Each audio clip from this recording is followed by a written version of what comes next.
Hello and welcome to a new session. This time we will discuss the principle of homogeneity of dimension in detail. We'll try to understand what do we understand by the principle of homogeneity. We'll try to see the applications of principle of homogeneity to find out the dimensional correctness of a dimensional equation, or we say rather physical equation. So straight we get into the thick of things.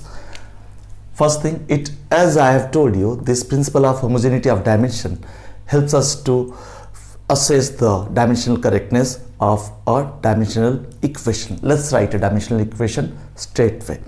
A simple one, v equal to u plus at. You know, v is the final velocity, u is the initial velocity, a is the acceleration, and t stands for time. Let's write the terms here. V for final velocity,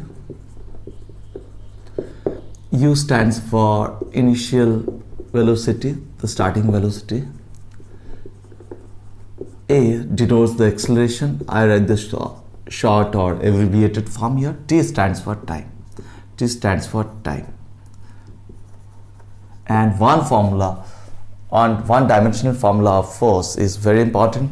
In the first session, as I've told you, you need to remember in fingertips the formula for force.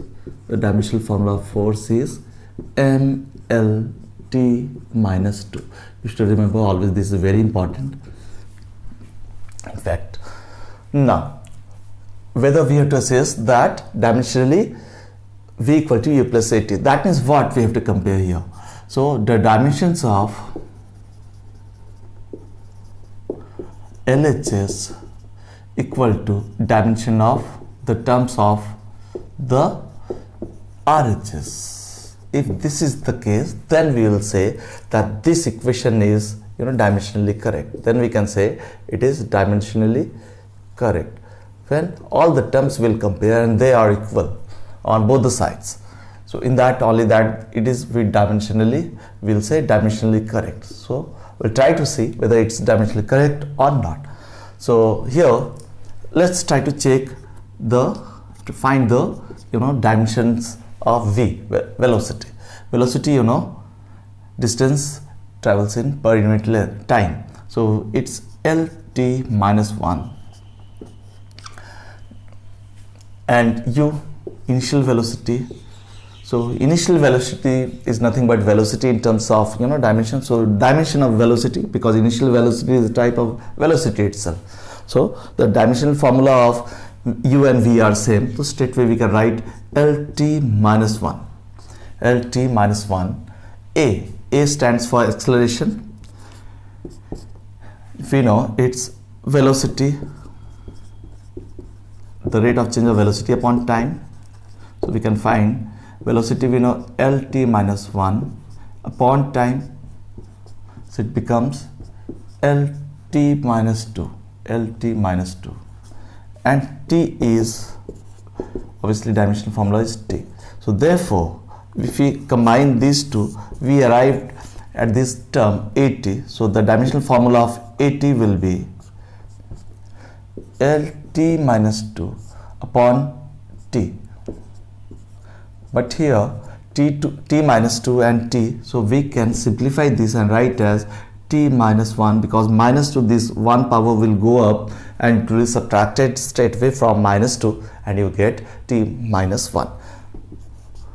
What is our conclusion here? If you see here that each of these terms, this is term t1, this is term t2, and let's say this t3, each one of them dimensionally they are same. The dimensional formula of v, u and at even are same.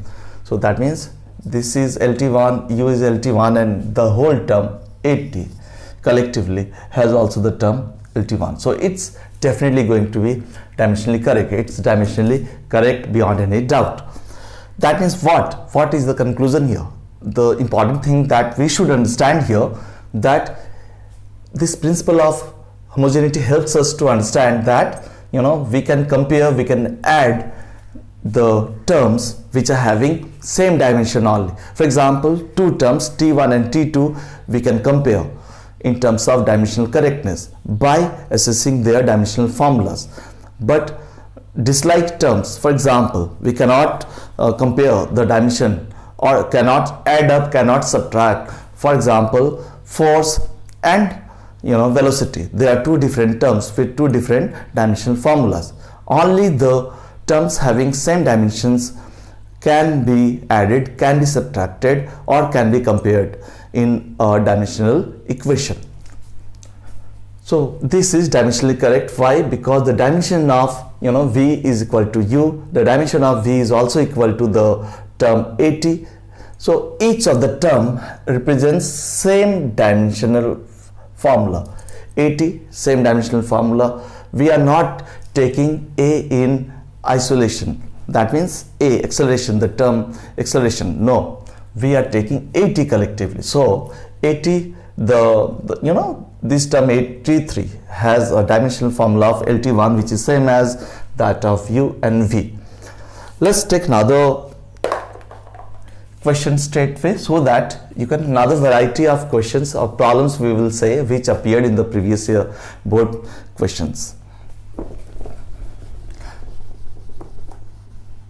Now compare or try to find out the dimensional correctness of, next question is, please write down, you don't need to write because you can pause, and the question is find the or verify the dimensional correctness of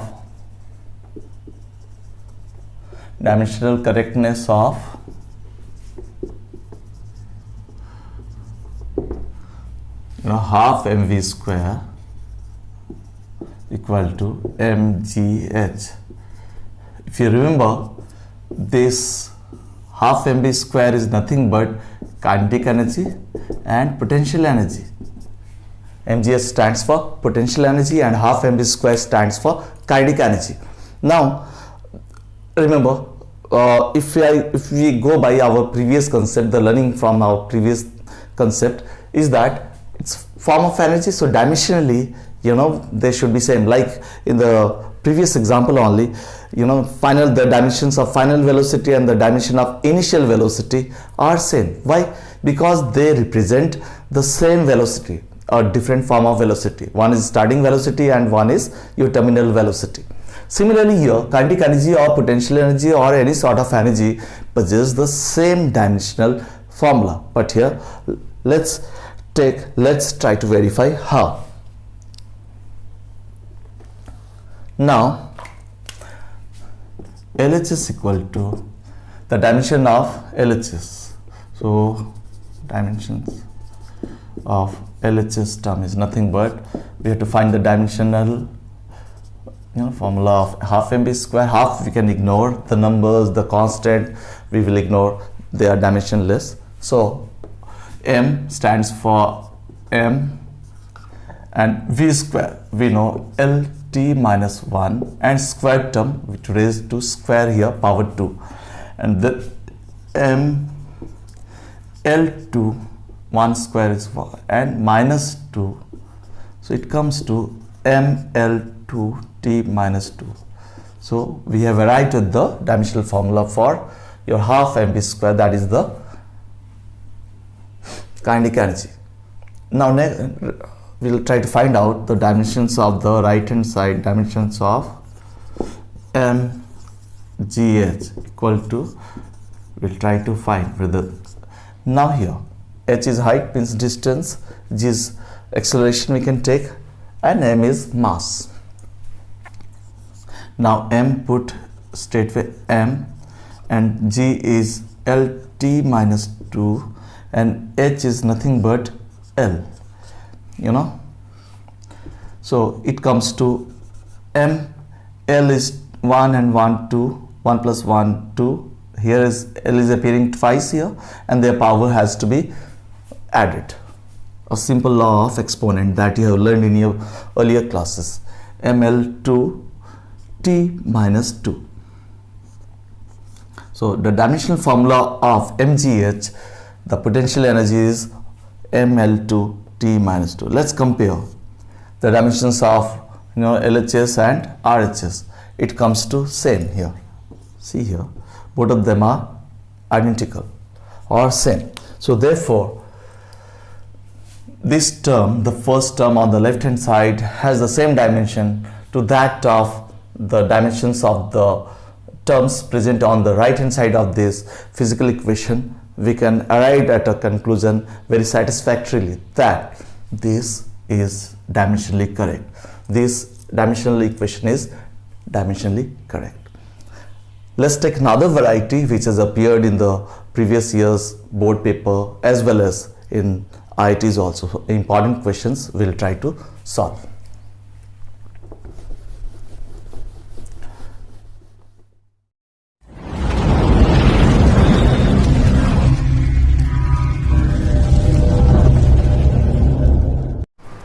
Now straightway solve another problem.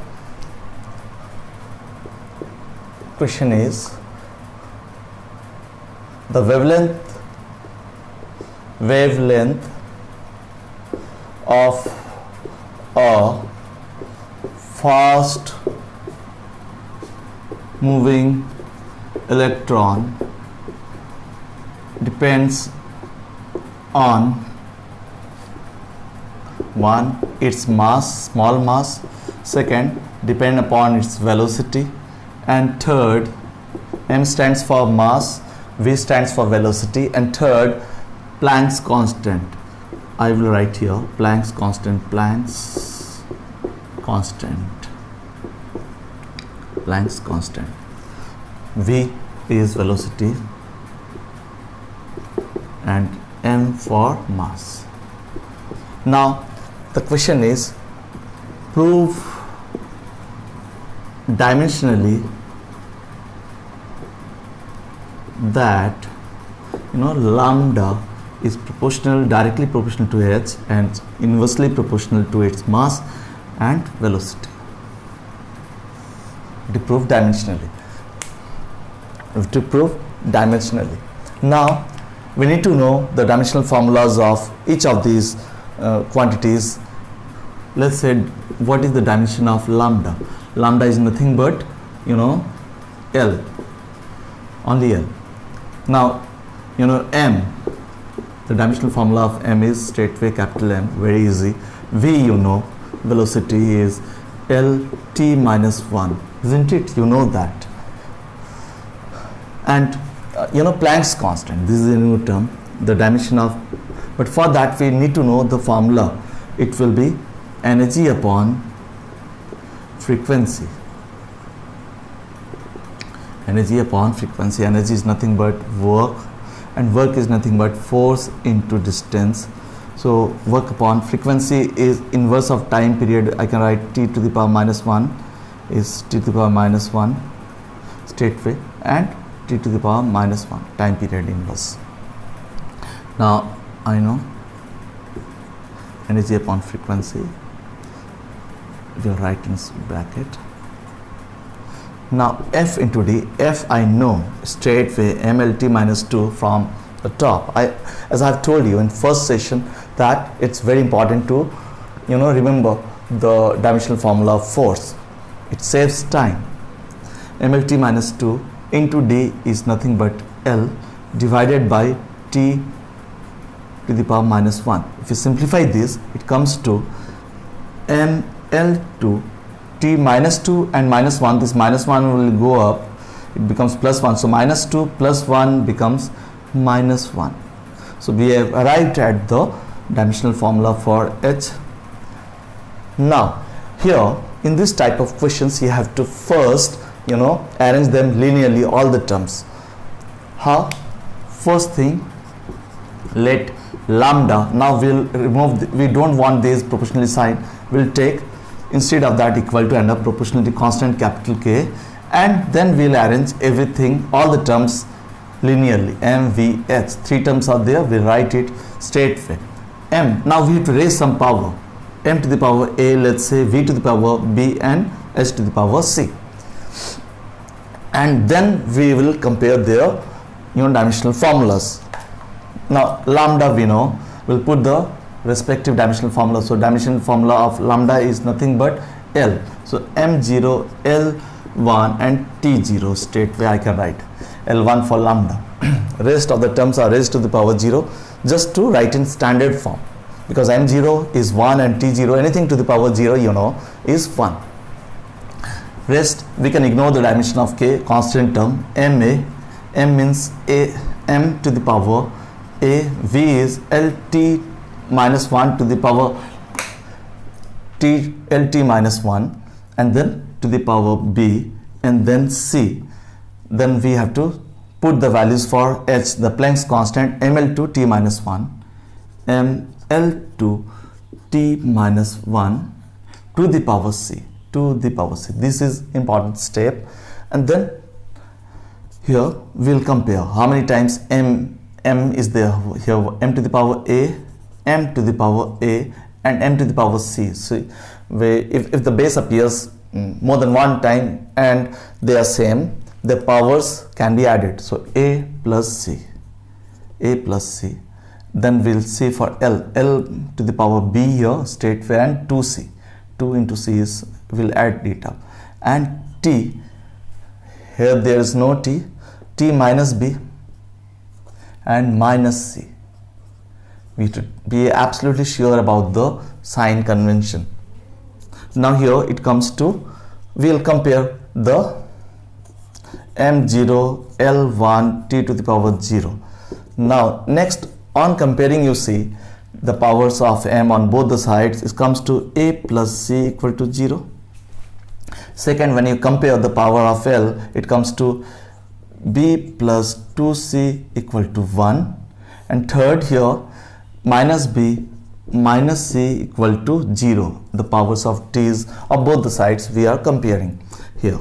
Minus B equal to, when you transfer minus C to that side, it becomes plus, and B equal to minus C. We get B equal to minus C straight away. Put, now whatever value we have got here, put B equal to minus C. What do we get? Minus C plus 2C equal to 1. It comes to C equal to 1, isn't it? 2C minus C is 1. Now put here C equal to 1 here. So it comes to B equal to minus of 1. So therefore B equal to minus 1 we are getting. So we have arrived at two of the values here, B equal to minus 1 and C equal to 1. C equal to 1 put here. So put C equal to 1, what do we get? A plus 1 equal to 0, and then A equal to minus 1. Without much fuss, we have got A, B and C. Now let's summarize. A equal to 1, B equal to minus 1 and C equal to minus, C equal to 1. A equal to minus 1 rather, A equal to minus 1 and C equal to 1. Yeah. We have got three values, these three values. Now whatever values we have got it, we have to just put it in place of ABC in the very first step here. So what do we get here? Lambda equal to K, and then M to the power A here is minus 1, V to the power B is minus 1, and S to the power 1. Now this we can take the base common because the powers are same, and S to the power 1. Anything to the power minus 1, it will come to the denominator. So K H upon MV. MV collectively will go down, and this is, now we can remove. So therefore lambda we can equal to sign and proportional sign we can replace by the proportionality constant sign, proportionality sign here, H upon MV.